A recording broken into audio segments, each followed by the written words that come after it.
Hello, everybody. How we doing? How we doing? I see you guys all filing in as we're starting this out. Another day 7 of NASCOURT today. We had Steve Phelps go up for his testimony, Richard Childress and Jim France. I got plenty of notes. I have my Twitter account up looking at different stuff. I have the Reddit thing going on. So we're probably going to get updates as we go live. Yes, Icebeard indeed. Real quick, we'll talk about what little news there is at different points during the show outside of the NASCOURT side of things. There are two things that were kind of big today, or at least took a little bit of the airwaves. ARCA East schedule is out now, so for those who are keeping track of that, that is out there for you. And Chris Wright goes to the McAnally 81 truck. That's pretty much the biggest stuff I've seen so far. So let's see. Try not to spam too much, by the way, or just I don't know why we're spamming, but yeah. So I guess, do I still have that graphic? I don't. No, I do. There you go. There you go. But yeah, there is plenty of stuff to go over. There's information still about Jim France and what he said today that's coming out. But looking at what you're saying in here, and I've seen what Jeff Gluck has said as well. It's, and depending on what side you're on, it's great news or bad news. But Jim France, from the sound of it, did not have a good day. Honestly, looking at what Steve Phelps said, at least for the court of public opinion, if not more, it was not exactly a good day for him as well. And then there was some interesting things that had not been known, at least I don't think had been known to the public, about Richard Childress Racing and the possibility of parts of that maybe being sold off. So there is some actual beefiness to what's coming out from the trial today, and we're going to try and keep track of it as we go. Real quick, I'll catch as many of the super chats as I can really early while we file in. I just want everybody to have time to get in on this. I know it's late, or it's earlier in the afternoon. Joshua Boston, really generous, left 2 20s and 2 5s, saying so Steve Phelps basically said the next gen race is better than the previous car gens and is the safest car at this point. He also said he respects Richard Childress. By and large, at what point does it become a perjury case? We'll talk a bit about what Steve Phelps said as well. We'll talk a lot about what Steve Phelps said real quick. He also said SRX had the same sponsorship liveries as NASCAR. Bam, wrong. An SRX and NASCAR Cup car look nothing remotely alike. We'll get to all this also, but I'm being a generous move. I will give Phelps this. The next gen has substantially improved at the intermediates. It also became safer after the appropriate updates after Kurt Busch was crashed out of his Cup career. And says, so that makes Steve Phelps basically 1 for 4. 1 for 4 does not make you a truthful winner. 1 for 4 makes you a lying loser. Hashtag fire Steve Phelps. We'll get more into that. I can't say I agree which way or yet. Well, I'll get to it. I promise. It says, I'm just ready for Daytona and racing. The reason we all care.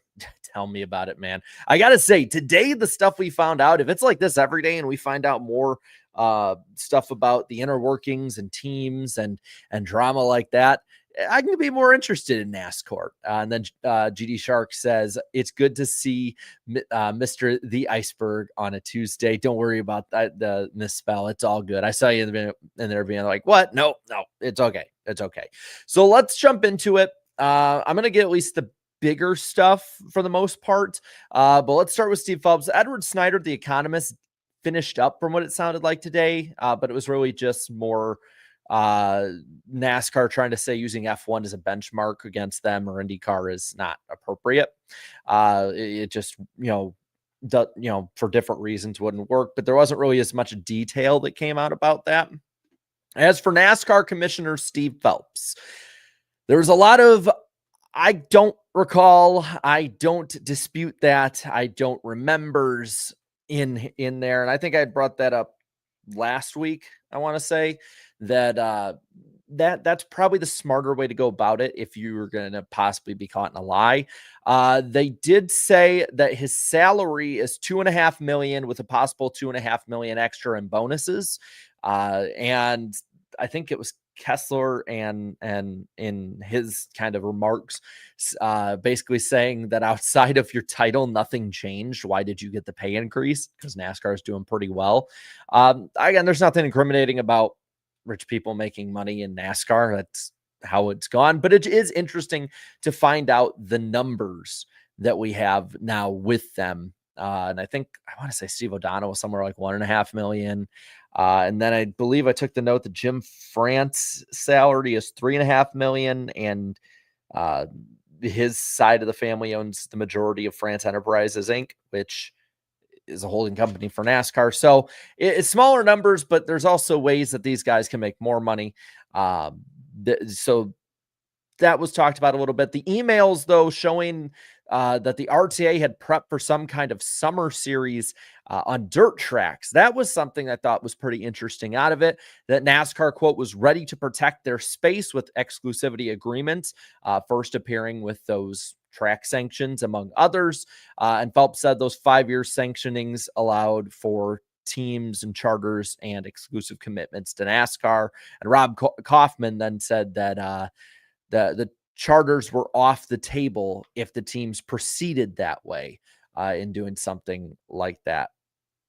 There might be something they can dig into that could definitely help with this. This is definitely, I think, something that can build off of the other things that have been talked about from other testimonies of how the teams could want to do this or have wanted to do this. This is something that said basically, yeah, the teams were looking to do this at one point, and NASCAR did their best to basically step in and stop them and bar them from charters if they were to do that.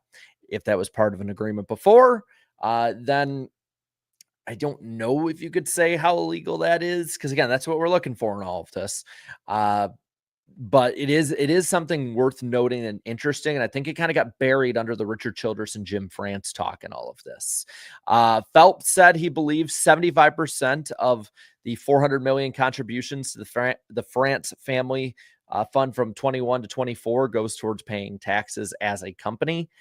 So again, he's going to be protecting his side of the NASCAR side. Kessler did get Phelps to admit his role had not changed at all other than title, and then said that the raise that he got is because NASCAR is doing well and could afford more money on the side, which I kind of find really funny, honestly. Like, so you are doing literally nothing different, but you're getting paid more for it. Yes, that's pretty much like what he got him to say, which some of the descriptions of how Steve Phelps was after he got off the stand is he was about as red as my hat. And based on a lot of the stuff that he's talking about here and that Kessler kind of got him on at different points, I really don't think it was the greatest look for Phelps either in this. And then let's see, they also pressed forward with the SRX talk. Phelps said NASCAR's legal team looked into the SRX to see if it was violating any IP, trademarks, anything illegal that could make it awfully similar to NASCAR, but said once they saw it didn't cross that line, NASCAR dropped the opposition. When he pressed Kessler, that has pressed Phelps on the stick a knife in this trash series emails, he said he was frustrated that our owners were racing in a series that was using sponsors, colors, and liveries that looked an awful lot like NASCAR. What stuck in their head was Chase Elliott's Napa stylized 9 car. And how similar the SRX one looked. They did kind of mention a lot of it had to do with TV partners. We're not happy about them going to a rival network. From what it sounds like, NBC got pissy, and that sent the execs and everyone at NASCAR into a frenzy. So that again, that's not a smoking gun for anything having to do probably with the lawsuit, I would say. It might speak a lot more for NBC, but I would say that it probably reinforces a lot of what we as fans have talked about. NBC tried to distance themselves this year when the format talk got kind of put onto them, and oh, they're the reason that we're not doing full season points, or we're not doing 10 race chase, or we're stuck with the current format and all of this. And they're like, no, that's your thing. And you had NBC people coming out being, running defense and all of that. And most fans, I would say, that were kind of critically thinking of it were like, sure, Jan, yeah, you spent X amount of $1 billion, but you're totally leaving that up to chance and to the France family's decision solely. This is kind of, again, another pushback on that assertion that NBC had made through the year. So interesting to look at there. Phelps did say that he was in favor of a cost cap, and that some other teams were, which we talked about in this. He said the only guidance he got from Jim and Lisa France Kennedy was to get 36 charters signed when it came to what they're supposed to do with the deal. That is basically just get them signed. Let's see. When Kessler had kind of pulled the text up and read that they're playing with fire, lots of options, but they're the same. Pick a date. They can sign or lose charters. Phelps said that's not fair, to which Kessler said, we'll let the jury decide. Phelps said the teams wanted NASCAR to build the next gen, that it's the safest car ever in NASCAR, but I think he just said the safest car ever, and that it would save the teams money and has produced great racing. So this is the one that you got, that we, Joshua left the super chats on. You guys have talked about in the chat, and I see you guys still talking about it in the chat. I gotta say, honestly, yeah, Judge Bell might be the real hero in all this. This is the quote that's going to catch the most eyes today, in the racing world, at least. And I think it's kind of important to look at, because they also brought up that, on the NASCAR side of it, that, well, after a few little bumps in the road, they got it straightened out. Well, but I believe Ty and Austin Dillon were there on top of Denny Hamlin. And from what it sounded like, their reactions were shock that was said in front of them, because it was a 2311 driver in Kurt Busch whose career was ended off of what is more or less a routine kind of qualifying spin, and not exactly the hardest hit that we have ever seen in qualifying, or just in general in NASCAR, that ended his career. It ended his career at Pocono coming out of turn 3. We all remember it if we were watching at the time. I don't think any of us thought it was that major of a hit. And we've seen multiple injuries, especially early in the next gen era. To NASCAR's credit, they have fixed those, but they rolled out a car that safety-wise was not up to snuff. And I know people can say, well, there's growing pains, and there's this, and there's that. That kind of gets thrown out the window when almost 20 years ago, the COT in its first full-time season had Michael McDowell's head-on hit into the wall, major flip in qualifying at Texas, and he got out of the car under his own power, with no injuries. So I get people saying, well, look at Cody Ware's crash at Chicago. Well, that is great, and I'm glad we've made that advancement, but it took Cody Ware, I believe, breaking an ankle. It took Alex Bowman having injuries in this car. It took the career of Kurt Busch being sacrificed at the altar to get to that point. William Byron, for instance, with his testing crash at Auto Club, allegedly, I have to say, because nobody will ever confirm if that happened, even though pretty much everyone knows it did. There's plenty of different things to show in that short period of time that would push against the next gen car being the safest race car ever, even in just NASCAR. I would argue the COT and the Gen 6, while having injuries too. Look at Eric Almirola, I believe. Ryan Newman with his major crash. Dale Earnhardt Jr.'s career with concussions, though that was something that reached all the way back to the Gen 4 era. Is the next gen safer than the Gen 4 on back? Yes. But you should be 20 years of technology moving forward. Its track record early on, especially compared to the Gen 6 and especially the COT, left a lot to be desired. So that part I definitely will contest. Yeah. And yeah, I mean, even recently, Eric Jones broken back at Talladega. That's another one to look at too. I mean, so it's still maybe not as much as those early years, but still those are major holes in that argument. It would save the teams money based on what we've seen so far in this trial and what the teams have said. Money has not been saved. If anything, there's been more money spent on this car as it's went on. Kyle Busch early on was like the canary in the coal mine warning about this. And a lot of people are like, well, you know, the cost will go down as it goes. And based on what we've seen so far in this trial, that's not been the case. Produce great racing. That can go each way. In a general statement, there has been at times some really awesome racing in the next gen era, especially the intermediates like Joshua talked about before in the chat. You know, honestly, they've gotten better racing at short tracks with the tire changes. Road courses have gotten a little bit better, even though SVG comes in and just, you know, basically just becomes the destroyer of worlds for everybody else. So that part, you can fudge your way into that one. And the racing has gotten better, especially this year, but that's more thanks to Goodyear than the car. That one, I'm not going to die on that hill, even though, like I said, I'm not the biggest fan of the next gen overall as it stands now. I believe there was one more thing. Yes, we had talk of Auto Club Speedway from Steve Phelps today. He said, my hope is that we build a short track on the Auto Club Speedway property. Listen, Auto Club Speedway got talked about for the first time in nearly 2 years by anybody in a major deal in any way.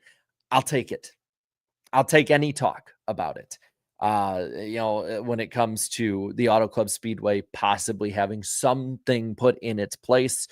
Though if you have seen a lot of the recent video and pictures that has come out of that area and what's been built up around it, it's going to be insanely difficult, not only just to build a racetrack, but to build facilities for that racetrack, to build the garage area, to build parking if needed, or maybe it's an off-site parking or something.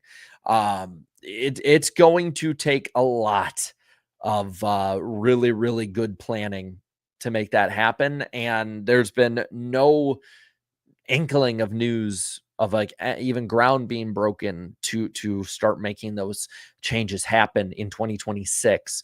And I would assume that if that were to happen, especially at the area, getting the area set up, it would probably, if it started tomorrow, would probably take until 2028 at the earliest to get some kind of race made, you know, for the Cup Series or any of the top 3 series there.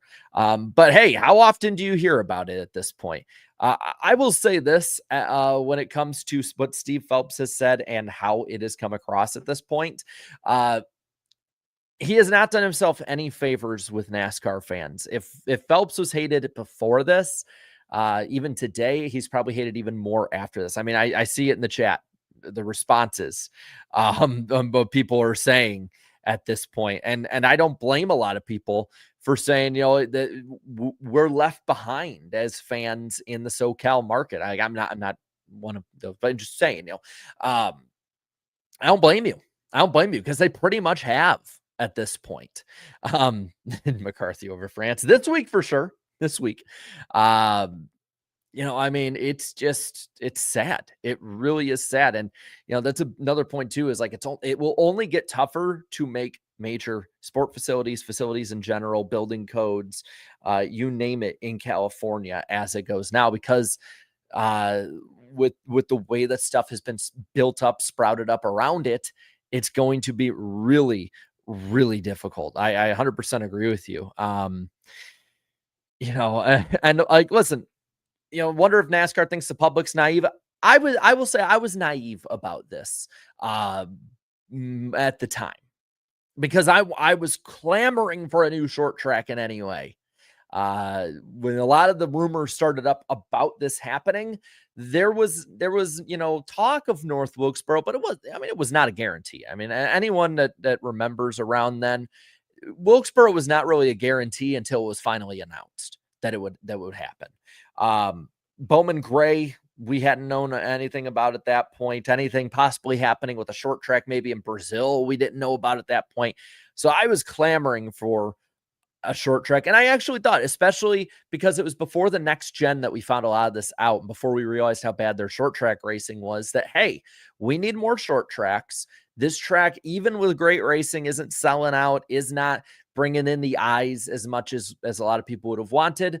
Maybe we can get another short track. We can build it up as a major event that people can go to in the middle of a public, in a more populated area now, and maybe like have the finale out there if they did a rotating finale. But that again was very naive of me. And I don't think that necessarily the way I laid it out is a bad plan still.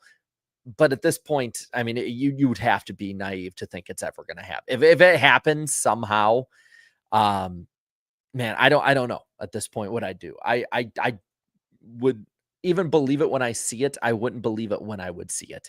I think it's done. I think they're just saving the land. Honestly, I think so far they've saved that land and haven't sold it off yet so that they can sell it off in case they lose this and have to pay hundreds of millions of dollars in fees, and it can soften the blow for them. That's where I am at this point for where I think that they can, that they're going to go with this. Phelps also, when talking about the next gen, said that he thought Trackhouse joined because of it and that 2311 was incentivized. Both of those are true. So I don't see anything wrong with what he said there. Phelps also said that Jim France promised to talk to Roger Penske before sending out the charter agreement to sign, but in the Friday night before that Atlanta weekend in 2024. And it took extra time to reach Roger Penske. If that's the reasoning, I don't know at this point what the hell to say anymore about the way they've run it, the way that they have dealt with the charters at that point. I mean, you're like, unless it was taken out of context by those putting it out there, and they were like, oh, well, they wanted to get to, Roger Penske was tough to reach about it, but we wanted to talk to every owner. Okay, then sure, I get that side of it. But if it was just Roger Penske, I mean, at what point do you start asking other questions with him and with his interests and different things like that? After all, so far into this, if they were to go according to the plan that they initially wanted to, Roger Penske would have been talked to yesterday with all of this. Now, granted, this would have happened. These people would have been talked to well before that, but still. Overall, I don't think today was a great look for Phelps. I don't. I think that he had a few decent points, or points you can at least make an argument for. I don't think Steve Phelps in any way, though, had a win today. I don't think NASCAR with Steve Phelps had a win. I think based on how people described his demeanor afterwards, it was not a win. So point, I guess, to the teams if we're keeping track. I have not been keeping track so far. Richard Childress today was on the stand. And before we talk about old RC, I'm going to take a swig of water because, to be completely honest, I don't want to lose my voice.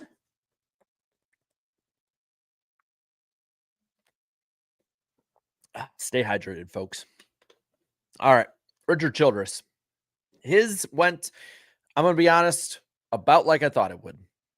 I'd kind of been warning about it last week, that everyone's going to be hyping up Richard Childress.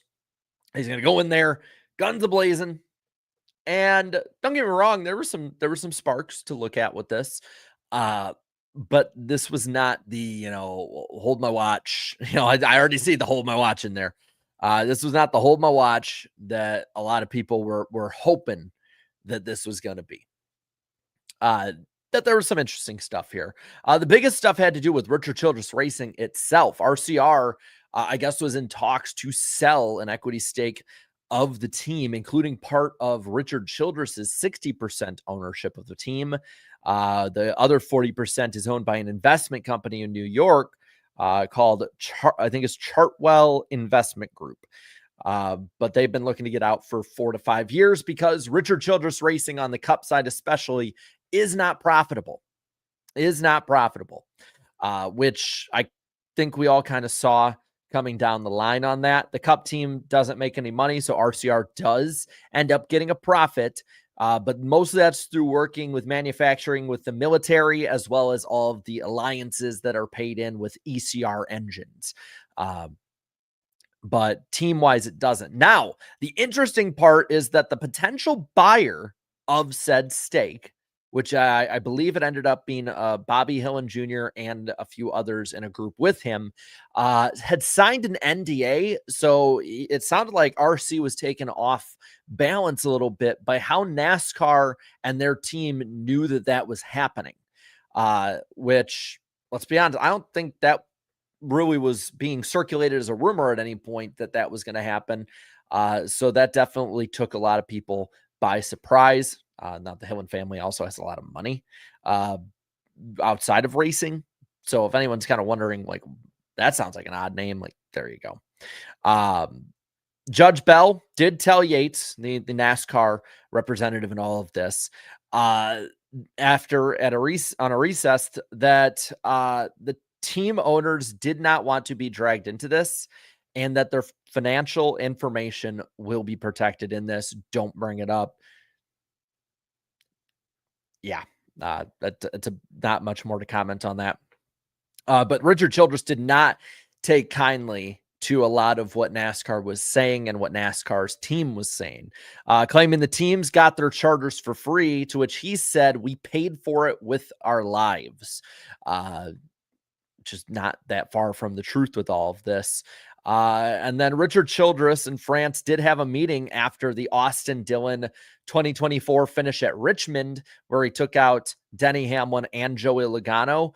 And from the sounds of it, it was worded very weirdly by everyone who really kind of talked about it. But from the sounds of it, Jim France said it was one of the best things that happened to NASCAR. And, basically in front of the public, we disavow, but behind closed doors, we like it for all of the traffic that it generates, all of the talk, water cooler talk, if you will, which it does not surprise me. It's just, again, it's another one of those things with this whole ordeal that we hear what the France family says behind closed doors, and it just confirms the theories we already had. We've talked about it over and over again, whether it be the Ryan Newman wreck, the Austin Dillon deal here, among others, is that NASCAR will slap a team or a driver on the wrist for driving crazy and erratically or being in a big crash and say they don't like that. But then NASCAR, their TV partners, and just about anyone they can will push that shit in front of everybody in every commercial. I mean, how many times have you seen where they're like, we don't like those. Those are some bad crashes, yada, yada, yada. And then they go to commercial and it's like, next week at Atlanta. And it just crashes over and over and over again. This is just confirmation that it goes all the way to the top of believing that these are the right things to do. Because I'm still very much against Richard Childress on the Austin Dillon deal there. Same with Austin Hill this past year. But it just confirms more of the things that we kind of already knew, but you never could get concrete evidence or like a smoking gun word on with any of that. I mean, hell, man, for a little while there, Fox was using Ryan Newman's wreck to promote the Daytona 500 and other races in 2020. So there is that too. Again, I don't think there was really too many major things with Richard Childress at this point, but yeah, I mean, we call this double standards. Yes, we do. Yeah, I mean, that's an older one, but that was used in commercials and promoted all the time. The 99 flipping over Brad Keselowski at Atlanta. And even on a positive front, the Hail Melon, we ban it, but we're going to use it in every single commercial possible. I'd say it's disappointing, but it's not, like, again, it's something we all knew. And then Jim France was the one who ended out today. He will, I believe, be back on the stand at 8:30 Eastern time tomorrow morning as well to finish up with the NASCAR side of things. Again, not the greatest day either when it came to Mr. France. So I'm gonna stay on this end. I'm keeping all my tabs open to make sure I can get as much as possible when it comes to information on all of this. There's so much. So Jim France, they did confirm, like talked about earlier, has a salary of $3.5 million with a 54% stake in France Enterprises Inc. for his side of the family, which is the holding company for NASCAR or of NASCAR. Lisa France Kennedy's side owns the other 46%. Adam Stern had put that out. And let's see. Another part two, he did admit that he was the one at the end of the day that did say no to permanent charters. that had been talked about. All roads had led back to Jim France on all of this. And it's, whether it be O'Donnell or Phelps or any of the teams, anyone really that went up there, it all led back to Jim France, and it led back to today and the start of tomorrow for what's going to be talked about.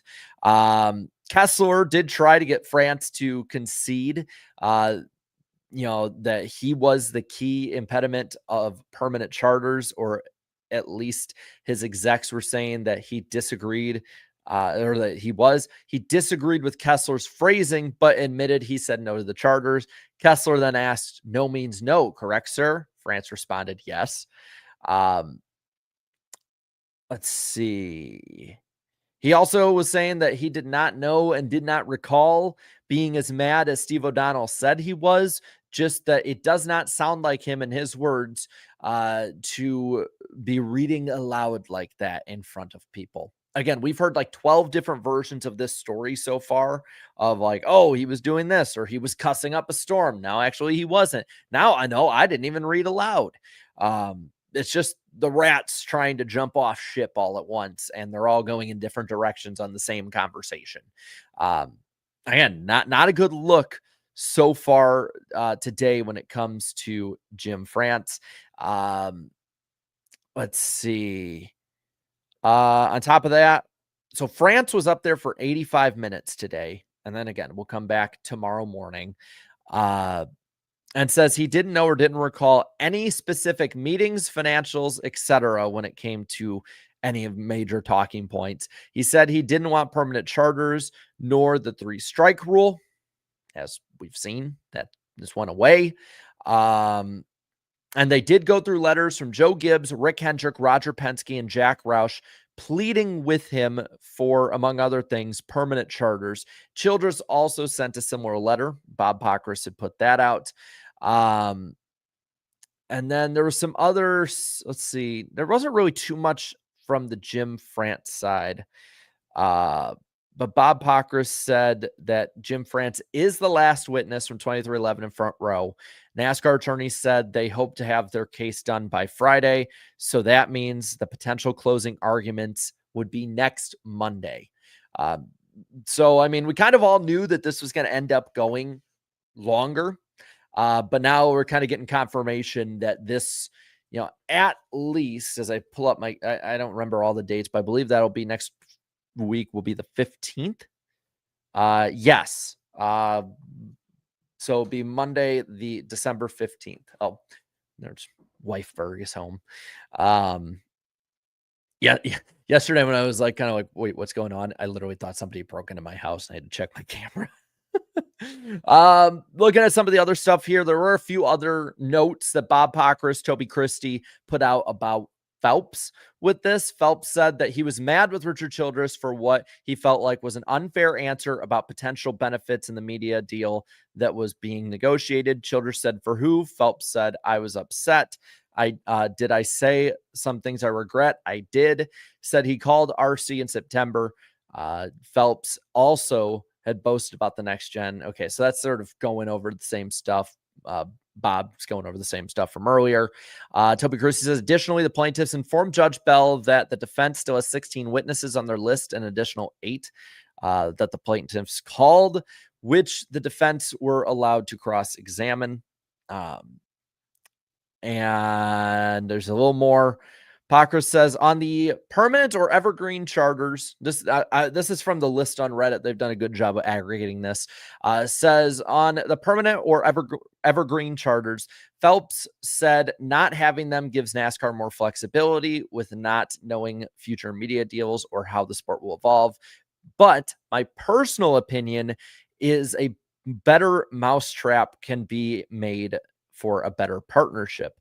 I don't know what that is. Phelps, the charter deal is fair because of increase in revenue, even though that's not what the teams want. A seat at the table in government, but no longer veto power that they had with the 3-strike rule, and a new business model and money, but on a case-by-case basis, and 7-year extension at the end of the deal, but not permanent charter. So again, kind of going through the stuff we already had known and learned through all of this, but Again, overall, I'm going to agree with Jeff Gluck on this one. And I know I've been more hesitant to land on this side with a lot of these different things going on in different days, but I do think today was a bad day for NASCAR and a good day for the teams. Phelps, I think, was pretty bad overall. Got caught in a lot of lies, got caught in a lot of circular arguments. Jim France, from what we know so far, didn't exactly have the best day, but there's not as much stuff that we're really getting quotes wise. I have a feeling everyone's saving it for their articles and videos and everything else, which power to them. I totally get that. But between France and Phelps not doing great, Childress, I'm looking at it too. Childress, it wasn't a good day for him because of the possible deal escaping and getting out into the public. But it's not good look for NASCAR if they have something that they weren't supposed to have in front of a judge like that. Not to say that I guess NASCAR necessarily broke any rules. The person that signed the NDA did, but not very good. Not a very good day. I do wonder, there's a few of those little things where I'm wondering, like, are there some technicalities that like NASCAR might have tripped over themselves with at this point with it, because it really does seem like with what we've heard, with the momentum in the days and last week as well before, the wins are definitely in NASCAR, or again, are not in NASCAR sales, we're in the team's sales right now. But there's still a long way to go. I mean, we still have until possibly next week at this point to get this done and to know exactly where it's going to go. Who knows? Maybe NASCAR brings up some people and all of a sudden it's like, well, that's starting to poke holes into the case that's been built up by Kessler and the teams at that point. So, long way to go. But right now, I honestly think starting to look a lot better for the teams at this point. Was not a good day again for NASCAR. And I feel like we've had more bad days for NASCAR than bad days for the teams thus far.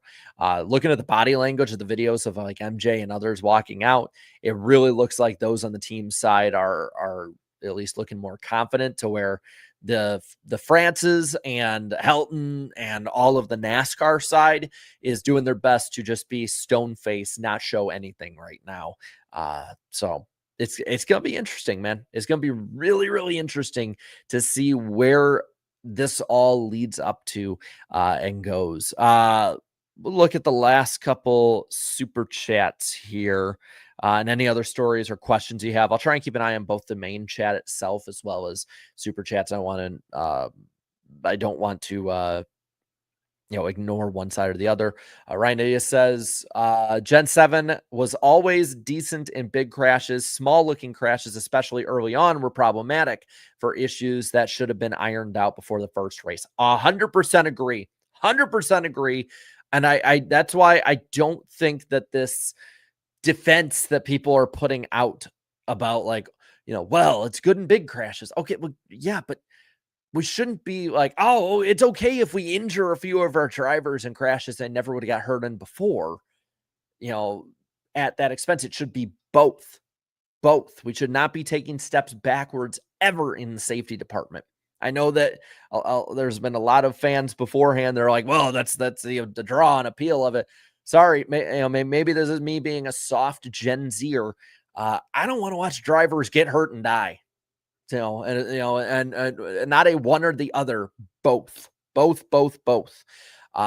I that is a hill I'm willing to pun it, I guess no pun intended, I should say, a hill I'm willing to die on this conversation. K-Pro says, if trucks are going next gen style, wouldn't this just bankrupt trucks, the teams or smaller ones, since Cup with the same model is spending more money? I think trucks might be doing a bit of a different way around it, though, if I'm not mistaken. I'd have to pull up a lot of my notes and stuff on that for other times, but they can't do it just like Cup. Obviously they can't. I mean, we were seeing it play out. Hunter Nixon saying, I think people owe Mike Helton an apology. So many NASCAR fans took him for granted. I mean, I like the no BS approach by him. That's for sure. That's definitely for sure. Twin Spinner got in here late. Did we make fun of Chris Wright being the new Truck Series caution clock yet? We did, but we can always add this one back up, you know, just because I know people absolutely love this, and there's a reason I kept this. Everyone's like, "Well, Chris Wright doesn't have this ride, not full time, anything like that." I'm like, he's gonna be back. He's got that money. How much money does this dude have though at this point? Like that's my question. Like, what dirt does he have on somebody, or like what does he know? What money does he have? Like, there's just so much question that I have on that side of it. And then Tim here saying, does it, let's see, does it help NASCAR that they have their witnesses last, even if they don't get as many? I would think in some way it would, because at least that's what's freshest in the jury's mind and others' minds. But it's a matter of again, how they perform. If Jeffrey Kessler stands up there and just fillets them over and over again, one after another, and gets the answers he wants out of it, then any case being built up that NASCAR has would get torn down, at the kneecap. Um, but I would think that it probably does help and play into the favor of NASCAR to get a little of that momentum away from the teams, though. If I had to guess, I mean, just human nature, like not even just nothing having to do with the court side of things, just human nature at this point. If you're talking to me right now, and then you go ahead and have an hour-long conversation after talking, having me on here for 40 minutes. You talk to somebody for an hour. How much of the stuff from that person you talk to for an hour more recently are you going to have stick compared to stuff I say they're going to have stick? It's just, again, human nature. We remember stuff closer to, and if you have it in succession, kind of like this, it will probably help a little bit towards NASCAR in that side of it. Also, if NASCAR has to pay $300 million, goodbye to bringing your own cooler to the track and sub $100 ticket prices. Well, we got Ticketmaster as the ticket salesman for NASCAR now, so just expect those fees to keep going up, baby. They're going to keep going and going and going, as we are now and have been for a little while. If you look in this past year, I was looking at some of the tickets for Kansas, because I always go and I was like, what the hell? This is different. I took a sabbatical, just because we weren't able to make it work this year. And I look and I'm like, what the hell is going on? These prices are insane. Let's see. The good seats are over $100 at a lot of places. There's some places that are really good seats for really decent prices. Hell, man. I mean, Martinsville, anywhere is a good seat in that place. Same with Bristol. Let's see. Favorite Michael Annett paint scheme. That's the thing. I know, he had just passed. And I probably should have been ready for this question, but as a fan, Michael Annett was just outside of that Daytona Xfinity race, was just there a lot of the times, so I don't necessarily off the top of my head have my favorite one. He was, having that Pilot Flying J money a lot of the time. So, I mean, I can look some up really quick. I'm willing to, because those schemes for the most part do actually look pretty good. But a lot of them are just kind of standard Pilot Flying J schemes. That black, red, and gold one looks pretty damn good. I'll say that. I feel bad saying that, because I should know what I would think at this point, but I don't know. Do you think Mosak not returning to the 81 is leading to speculation that Big Machine Racing is going to sign him for the 48? He's got sponsorships. Maybe. I'd be interested to see him in some, again, in any series in decent equipment. I think he shows flashes. Maybe not as much as some of the other, prospects and other drivers coming up. But maybe, are there any leads right now? Like, that's the thing. Is there any leads on what's going on? Okay. Yeah, that 7, even the 7 font just looked awesome on those cars back then. Let's see. Only track I have paid over $100 is the 500. Everywhere else you can get good seats under 100. Honestly, that's pretty true. Again, Ticketmaster, though, has not helped by any means just because they add so many damn fees. Uh, but yeah, I mean, a lot of NASCAR tracks, the price of tickets is so much better than basically every other major sports league. Plus, if you go to a lot of tracks that don't sell a lot of seats, I totally wouldn't use this hack, but I know people who have. Uh, you can just buy cheap seats and then just walk up the stands like 30 laps into the race. Like no one's going to stop you. Allegedly. Allegedly. But hey, I would not do that. Totally wouldn't, especially at tracks that sell out or sell pretty damn good. Is Ticketmaster getting a lawsuit next? I hope so, man. Can't stand Ticketmaster. I get all these great deals and I end up getting a fair to mid to bad deal because it's like, oh wait, there's this $100-something fine basically I have to pay. Yeah, I totally wouldn't do that. I'll tell you what, I never want to go back to the pandemic era again, but it was very not fun, but it was very interesting that you could just like to have that opportunity where you could just go anywhere in the stands wherever you wanted. Was like it was kind of cool. I'm not gonna lie. Like that kind of was cool. Um Hell, even the year after, even when they didn't have the restrictions anymore, just because it's hard for people, you have that gap of time. And I went to a lot of races in 2021. I think I went to like 12 or 15, like some crazy number. I remember during that summer, there was like an 8 or 9 week span, and I think it was an 8 week span, and between NASCAR and like a couple other different series, like whether it be like, just short track, whatever. But I was at a racetrack in a different state every week outside of one. But because of where all the races were, every weekend in that like 8 week span, I was in a different state. And it was it was really cool. I had saved a ton of money in that time. YouTube was doing pretty well, it started doing really well. Like, like I hit that stride. I got to go to a lot of different places in the country, a lot of different racetracks. It was pretty damn cool. I'm not gonna lie. Um, I totally, I'm not meaning to brag on it. It's just more one of those things. Like I got to live for a summer. I basically got to live a race fan's dream with like no repercussions other than like a bad sunburn here or there. And I drank plenty of this. I actually don't, unless it's really cold. I don't drink beer at racetracks very much, just because it's better to drink water. Let's see. Favorite obscure NASCAR fact that you know. Dale Earnhardt Jr. has more lead lap finishes than his father. I know when I put that on Twitter a few months ago, I had all these people come at me and be like, it was different era, all this. I'm like, I know, but it's an obscure, weird fact. And then I went on a run just ignoring Twitter, and my phone started buzzing, or my phone buzzed really big. And I just, right on my screen, it just says, Dale Earnhardt Jr. has liked your X post. And I was like, oh, cool. All right. So he finds it cool too. Awesome. Um, and I'm sure there's some pretty good ones. Yeah. Dale Earnhardt Jr. has more lead lap finishes in his Cup career than his father did.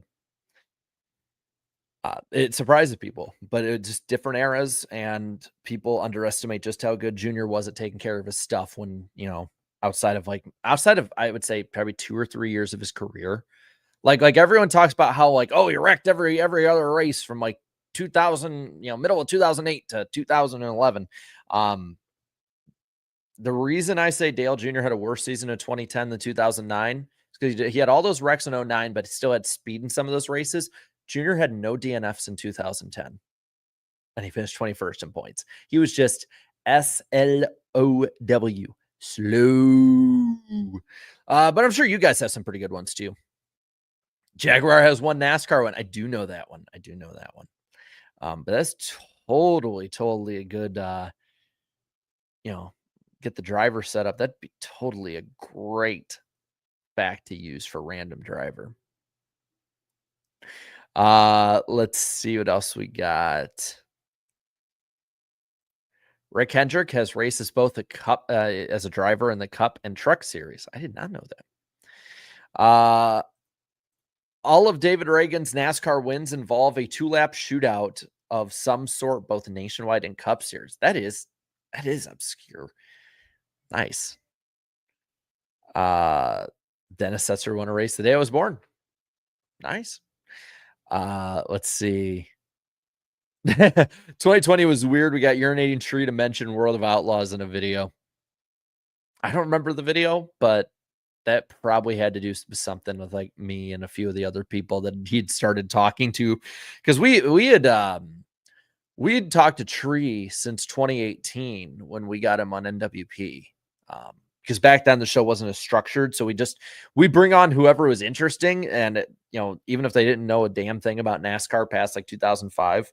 And so for years we had a bunch of us have been like, dude, you got to come out to a race, bring a few of the other YouTubers, we'll have a blast. And it just, his schedule was getting more and more busy because he had blown up on YouTube at that point with NFL and other stick and ball sports. Once we finally got him out in 2021, that whole weekend was so damn fun. I mean, it was basically like, because we had all gotten there, I believe the day of the Xfinity race that then got rained out, stayed for the Cup race, and then some of us stayed in the Airbnb like an extra 2 days, and it was just basically like a 4 or 5 day party for everybody. No, because a lot of people got there the day before that, so it was like a 4 to 5 day party. I remember I slept in a cupboard, and my sleeping bag had deflated and basically covered me like in a cocoon. Wake up, walk out into the back deck, crack open a beer, and then just see sea turtles and dolphins swimming by. It was great. That was a fun time. Let's see. Paul Menard won the Milwaukee Mile Xfinity race the same day I was born in 2006.